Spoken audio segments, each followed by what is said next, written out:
Allez, podcast numéro 5, je me souviens bien, conversion secrète, à nous avec Vincent Livera, cofondateur de Webin. Bienvenue dans dans ce nouvel épisode où on va s'attarder au process Webin, à notre mode d'intervention. On va échanger un petit peu sur comment on s'y prend très concrètement, étape par étape, pour améliorer, optimiser le taux de conversion de nos clients euh, sans qu'ils aient à faire aucun effort. Ça, c'est notre promesse. Vous partez en vacances, vous branchez par mon Webin avant de partir en vacances, vous revenez, votre taux de conversion est amélioré. Vincent va nous en parler. Mais avant d'aller plus loin, à nouveau, regardez le lien qui est en commentaire de cette vidéo ou en description de cette vidéo. On vous invite à ce genre de podcast pour échanger avec vous directement, pour comprendre vos problématiques, pour être au plus proche de vous dans vos terrains, sur votre terrain. Et on vous invite aussi à des webinaires. Si vous êtes responsable e-commerce, grosse marketing, digital, prenez un appel. Et plus précisément, si vous avez des questions, si vous avez des questions sur le CRO, sur notre mode d'intervention, on va en parler maintenant, mais si vous voyez plus loin, on peut prendre un rendez-vous avec vous, on se rendra disponible. Voilà pour l'intro. On se connaît, Vincent Livera, on se présente plus. Je vais entrer directement dans le vif du sujet avec une toute première question. Comment toi, Vincent, tu as obtenu les skills nécessaires pour te lancer dans le CRO? Parce que toi, initialement, tu n'étais pas de ce monde-là, même avant, tu n'étais même pas dans le monde du e-commerce.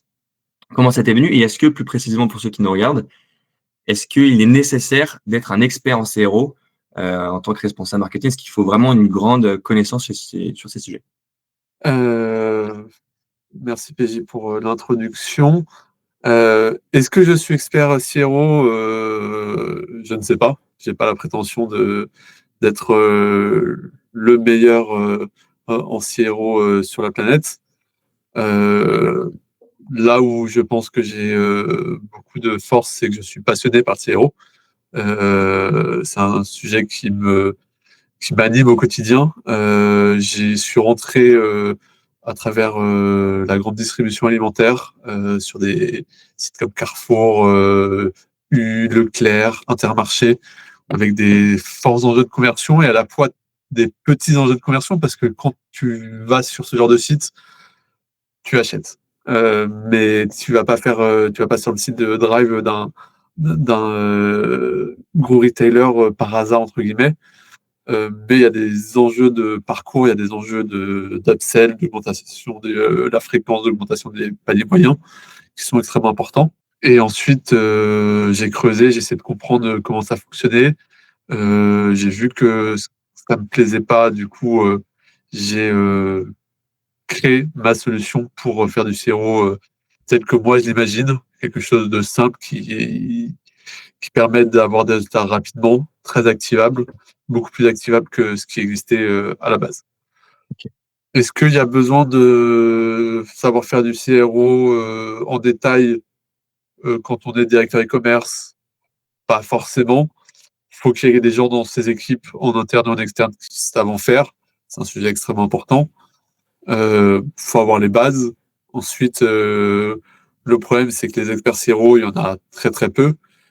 Et sont basés sur des outils qui sont très peu actionnables, donc ce qui fait que c'est extrêmement compliqué de devenir expert. Le but de Webit, c'est de simplifier tout ça pour que des non-experts, des non-initiés puissent facilement comprendre ce qui se passe sur leur site et agir plus facilement. Trop bien. Bah, c'est ça dont on va parler. Alors concrètement, quand on part avec Webin, comment ça se passe? Comment est organisée l'intervention de cette cellule d'experts CRO? Comment est fait le suivi? Comment est traqué l'A/B test? Est-ce que tu saurais donner un petit peu les grandes lignes? Alors, ça dépend de pas mal de facteurs du client, de comment il le gère. S'il le gère en direct, s'il le gère à travers une agence. Si pour les clients historiques de Webit, c'est Webit qui fait office d'agence pour gérer eux-mêmes leurs comptes. Mais en général, le process est un peu toujours le même. Première étape, faut récupérer la donnée. Donc, on installe le petit script Webit pour pouvoir commencer à collecter les données et à analyser tout ça. Je te coupe, mais là-dessus, du coup, tu passes par le GTM, tu passes par le header, comment tu t'y prends? En général, on recommande de passer directement dans le template, mettre le script directement dans le head. Pas trop pour la partie analytics, parce que sur la partie analytics, on pourrait mettre dans le GTM, ça ne pose pas forcément de problème. Sur la partie A/B test, il y a de meilleures performances quand on est directement dans le head du site. Ok. Donc pour ceux qui sont pas très techniques, c'est comment ça se matérialise parce que c'est C'est une question vraiment que tu peux poser, c'est une ligne de code à rajouter dans le ton code template. qu'on Ça ajoute. prend littéralement 15 minutes. Le 15 minutes prend en compte le fait que le développeur prenne un café et se fasse masser les épaules. Donc, globalement, c'est vraiment très, très simple.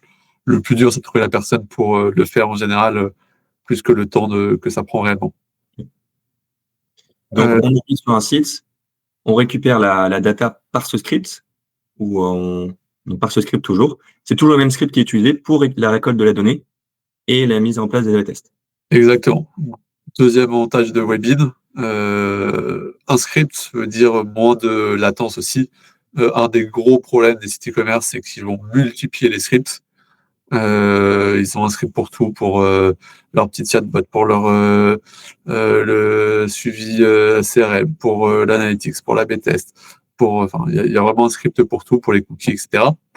L'avantage, c'est qu'un script qui fait deux sujets, qui traite de sujets, ça divise légèrement les temps de chargement et ça améliore du coup SEO, SIA et tout ce qui va avec, même l'expérience au global. Une fois qu'on a le script, du coup, Webbit va commencer à collecter les données. Sur la plateforme Webbit, on va pouvoir avoir les premiers graphiques qui vont pouvoir se générer, les zappers, les funnels, etc. Euh, on a besoin de quelques temps, généralement on parle de 2-3 semaines, pour que notre moteur d'insight puisse commencer à fournir des informations. C'est-à-dire qu'on va proposer automatiquement euh, des changements, on va mettre le doigt sur des points de friction sur le parcours. L'outil va donner déjà quelques pistes. Ce qu'on recommande à tous nos clients qui passent soit par nous, soit par des agences partenaires, soit en direct, c'est d'attendre généralement un mois et à partir de là, de faire un audit en profondeur de tout ce qui se passe, de redécouvrir les données, de redécouvrir les parcours en profitant des insights pour pouvoir orienter aussi l'endroit où il faut regarder, mais d'aller vraiment creuser un peu tout pour comprendre ce qui se passe avant d'agir. Beaucoup de... Ouais, Ouais, donc à ce moment-là, tu as les experts CRO du coup donc tu as la récolte de la donnée, en 15 minutes c'est fait. On attend 2-3 semaines, un mois pour avoir l'intervention des experts qui commencent à donner le pourquoi en fait de qu'est-ce qui se passe sur le site, où est-ce qu'il y a la déperdition, où est-ce que les visiteurs quittent le site. C'est comme ça que ça se passe. Donc en un mois, on a un premier audit approfondi de son site. exactement. Le but, c'est de comprendre vraiment tout ce qui se passe, les bonnes choses, bien évidemment. Regarde telle campagne, elle surperforme, il y a un ajout au panier de 30% plus gros que via cette campagne que via celle-là. Super nouvelle. Ou au contraire, on voit que les gens qui viennent d'Instagram, bizarrement, ils convertissent beaucoup moins. Pourquoi etc. Une fois qu'on a compris là où il fallait travailler, l'outil donc va pouvoir proposer à travers la partie recommandation des pistes de solutions. Les experts CRO, qui soient en interne ou en externe, peuvent aussi rajouter des solutions autres. Et à partir de là, on va construire ce qu'on appelle un backlog d'exploitation. C'est un peu la roadmap des changements qu'on va vouloir implémenter au fil de l'eau. Le but étant de les répartir en fonction de la priorité et sur un peu toutes les pages du site. Ça ne sert à rien de faire 17 tests sur une seule page, sur la page produit en même temps. Il n'y aura pas de résultat. C'est essayer de faire 1-2 tests sur la page produit, mais un ou deux sur la partie catégorie, un ou deux sur la partie panier, peut-être un peu sur la home page, peut-être que quelques-uns sur la partie navigation. Essayer vraiment répartir les tests sur l'ensemble du site, histoire d'avoir le plus d'impact et le plus de résultats rapidement. Et à partir de là, c'est une boucle itérative. On teste, on mesure, ça fonctionne, c'est génial. On a des points de plus en termes de conversion. Ça fonctionne pas, c'est génial. On a appris quelque chose. On sait que il y a toujours le problème, mais c'est pas ça la solution. Du coup, on va pouvoir tester une nouvelle solution et on continue comme ça au fil de l'eau. Faut attendre combien de temps pour, enfin, on espère combien de taux d'AB test positifs sur une quarantaine, cinquantaine d'AB tests lancés sur l'année? Les taux sont très très variables selon la maturité du site, selon le type d'AB test, selon pas mal de choses. En France, en général, on est entre 10 à 20% d'AB tests positifs, ce qui est en soi très très faible. Chez Webid, sur les suggestions qu'on fait, on peut être légèrement au-dessus parce qu'on va aller cibler des vraies problématiques. Donc on peut arriver entre 25 à 30% d'AB tests positifs. Encore une fois, on n'est pas magicien. Il faut multiplier le nombre d'expérimentations pour pouvoir avoir des résultats. Si on fait 3 expérimentations, c'est très peu probable que les 3 soient positifs. Ça arrive, mais ça arrive plus souvent que les 3 soient négatives, c'est-à-dire qu'ils n'apportent pas de valeur, ou en tout cas pas de valeur significative. Ce qu'on considère d'ailleurs chez Webid comme AB test positif, c'est un AB test qui a tourné au moins 14 jours. En dessous de 14 jours, il y a trop de bruit pour pouvoir réellement mesurer. On veut atteindre 95% de significativité statistique, c'est-à-dire que on est sûr que le test est gagnant, que ce ne soit pas dû au hasard à 95%. Et on veut une puissance statistique de 80%, c'est-à-dire qu'on veut un échantillon représentatif pour pouvoir acter. S'il y a 10 conversions d'un côté, 10 sessions d'un côté, 10 de l'autre, et qu'il y a 3 d'un côté, 0 de l'autre, rapidement, on aura des significativités importantes, mais pas de puissance statistique. C'est l'importance de multiplier les deux pour pouvoir être sûr de bien lire les résultats. Et ça, c'est différent de l'indice de confiance qui est à 95%. Donc l'indice de confiance, justement, c'est la partie confiance, que le test a un vrai impact, il y a une vraie différence entre les deux. A est meilleur que B. Et la puissance statistique, c'est que A est meilleur que B, oui, mais ça a du sens de lire les données. Potentiellement, A est meilleur que B, mais ça n'a pas de sens parce qu'il n'y a pas un volume suffisant. Ça va permettre de garantir que le résultat est interprétable. Tu peux peut-être rappeler l'approche multi-arm bandit avec, on commence avec 50-50 et tu peux nous rappeler un peu le système d'AB test. Je pense qu'il est bien connu, mais bien le rappeler. Alors, il y a beaucoup de façons de faire de l'AB test. La plus classique, c'est de mettre 50 sur A, 50% sur B. Ça a l'avantage d'avoir des échantillons équivalents, une puissance statistique souvent un peu plus forte du coup. L'inconvénient, c'est que si B ne performe pas, ça va avoir un impact direct, un impact négatif direct sur les ventes. Il y a une autre approche qui est celle qu'on a utilisée chez Webid, qui est l'approche un peu plus modérée ou en tout cas plus innovante. Beaucoup la font aussi. C'est l'approche, comme tu dis, du multi-arm bandit, qui consiste à dire on va mettre une petite proportion du trafic sur B et on va ajuster au fur et à mesure. Pour que si B ne fonctionne pas, rapidement on le supprime, mais on aura eu très peu d'impact négatif sur le site. Gros avantage de ça, c'est que si on fait plusieurs AB tests en parallèle, on va pouvoir tout mesurer et voir aussi la combinaison, la force des combinaisons d'AB tests entre eux. Le multi-arm bandit est, comme son nom l'indique, inspiré des casinos et du bandit manchot en français. Donc les machines à sous avec les jackpots, les 3-7. Et le but, c'était de mettre une pièce dans toutes les machines à sous, voir celle qui gagnait le plus et du coup, petit à petit, répartir l'argent qu'on met dans celle avec la plus forte probabilité de gain pour maximiser du coup ses chances de réussite. Ne faites pas ça dans un casino, les casinos sont toujours gagnants. Ouais, c'est ce que j'allais dire. Ça n'a aucun sens. Ok. Mais ça a du sens du coup dans la B-test. Oui, ça permet d'aller sur de détecter la meilleure machine à sous plus rapidement ou le changement de la B-test le plus performant plus rapidement. On parle d'IA dans l'outil, le système qu'on pousse. Qu'est-ce qui, comment utiliser l'IA concrètement? Parce qu'on peut dire beaucoup de choses sur l'IA. Très concrètement, à quel moment entre l'analytics, la B-test, qu'est-ce qui est automatisé, qu'est-ce qui est poussé par l'IA, qu'est-ce qui est fait par les humains? Euh, on- Naturellement, notre site web, c'est webit.ai. On a de l'IA partout, mais l'IA n'est pas une fin en soi. On veut vraiment que l'IA soit un accélérateur, puisse aider nos clients à mieux gérer au quotidien. Du coup, on en a mis partout. Mais on ne dit pas on a une IA. La réalité, c'est qu'on n'a pas une, on en a beaucoup. On a des IA sur la partie analytics qui vont comprendre les données, identifier les points de friction. On a plusieurs IA qui vont détecter différents types de points de friction.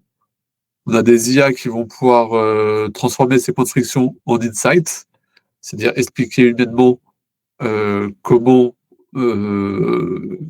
pourquoi il y a un point de friction et à quoi il correspond.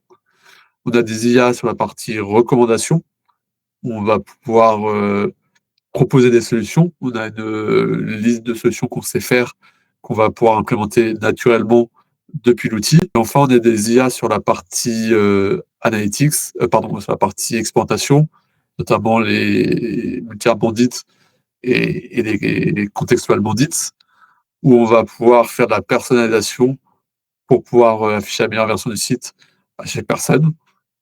On a des IA sur la partie e-merch. On a des IA vraiment un peu partout. Du coup, j'ai une dernière question sur. Bon, là, on vient de parler du coup de la B-test. On connaît, tu connais comment? On parlait des IA. Des IA On utilise l'IA au quotidien chez Webin. dans notre process.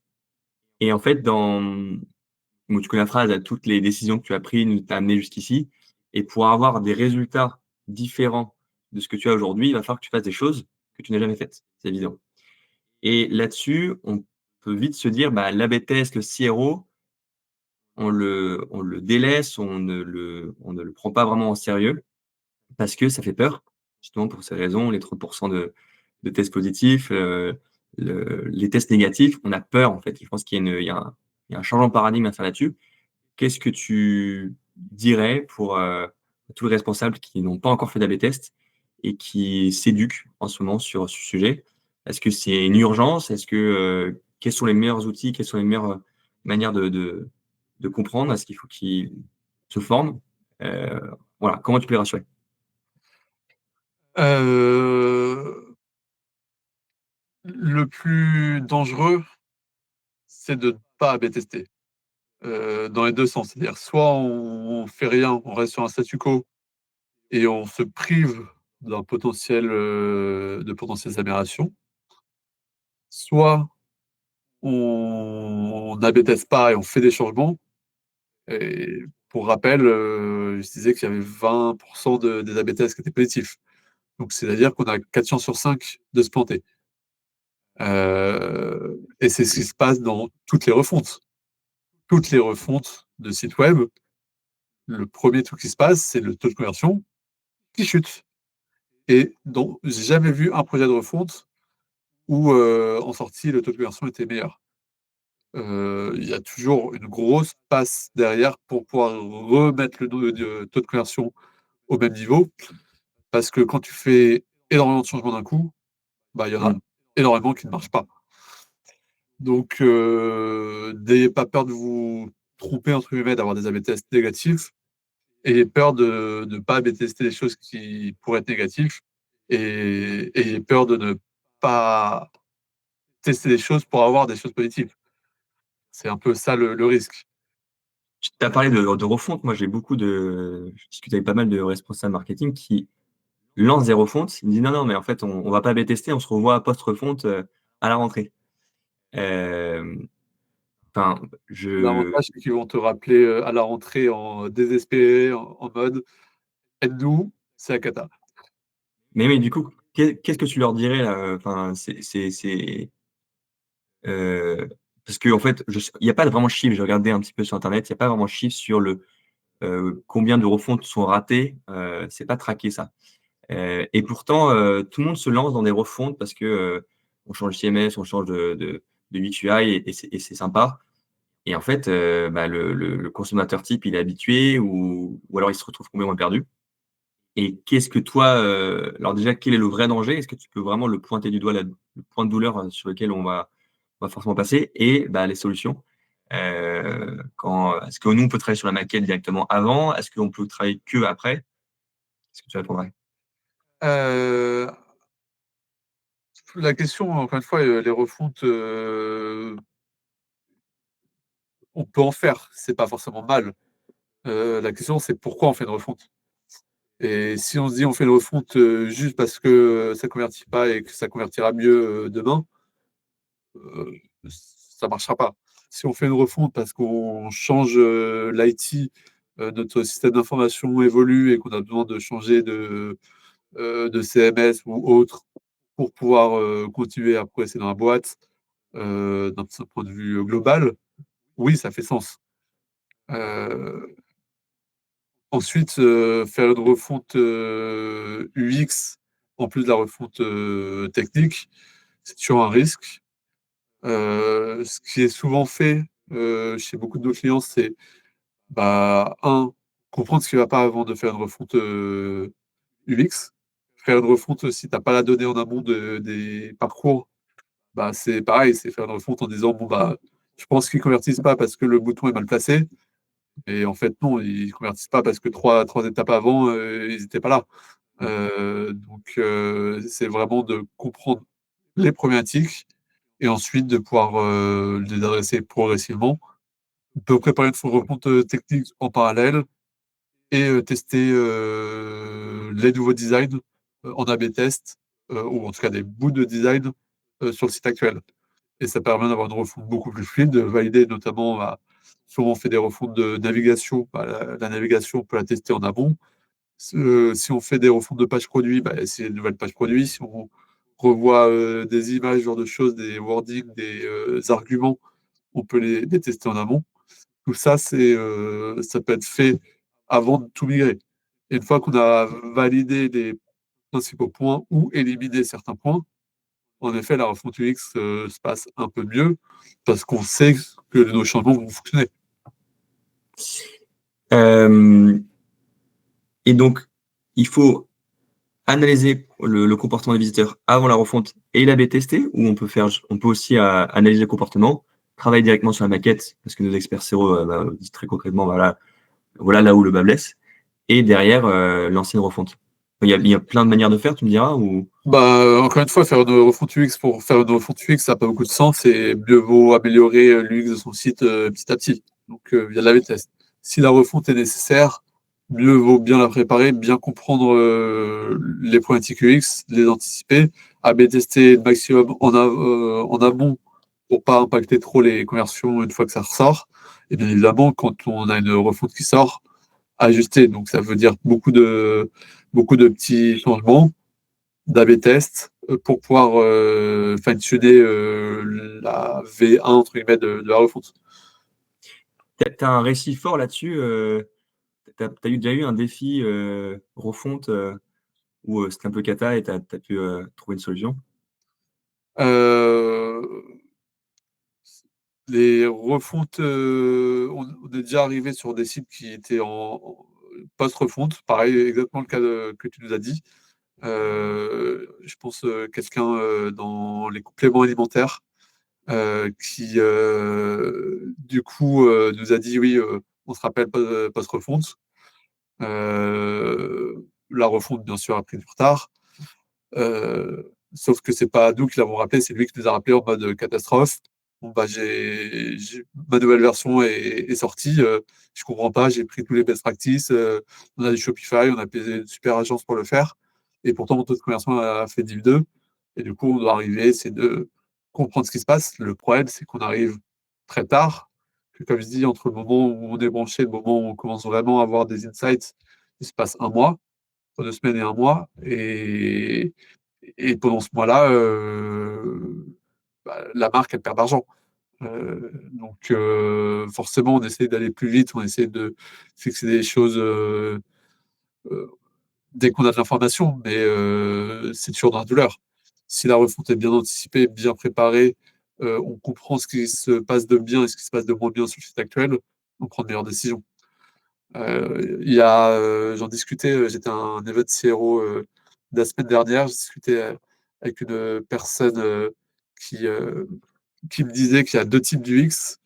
Les UX, qui ont leurs convictions et qui ont du mal avec la data et les UX très data qui, du coup, se drive leur choix, par là et m'expliquer que lui a fait le chemin justement de du UX, classique, avec ses convictions à l'UX, très data oriented et qu'il y a un biais, naturel parce qu'on fait en tant qu'UX data, on fait pas des choses qui nous plaisent forcément, on fait des Mmh. choses qui plaisent aux autres. Alors qu'en tant qu'UX, avec ses convictions, généralement, on va faire des choses qui sont logiques pour nous, mais pas forcément pour nos clients. Donc il y a cette, petite, transition à avoir de comprendre la donnée pour pouvoir, refaire des maquettes.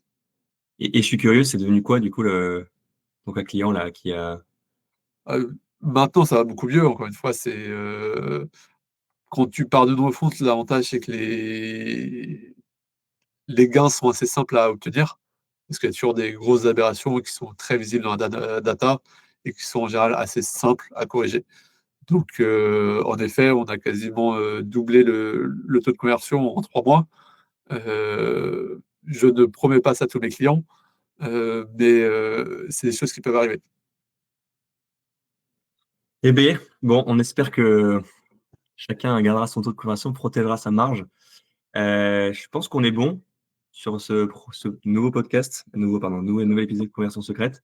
On a quand même tu quand même donné beaucoup de valeur là sur, tu dévoilé pas mal sur notre process, et je pense que ça va bien éclairer. Et Heu, bah, encore une fois, si vous avez besoin de plus de valeur, hésitez pas à nous contacter, sur le lien, en description ou me contacter directement, sur LinkedIn, je suis facilement trouvable. Je me ferai un plaisir de partager ma passion pour le CRO avec vous.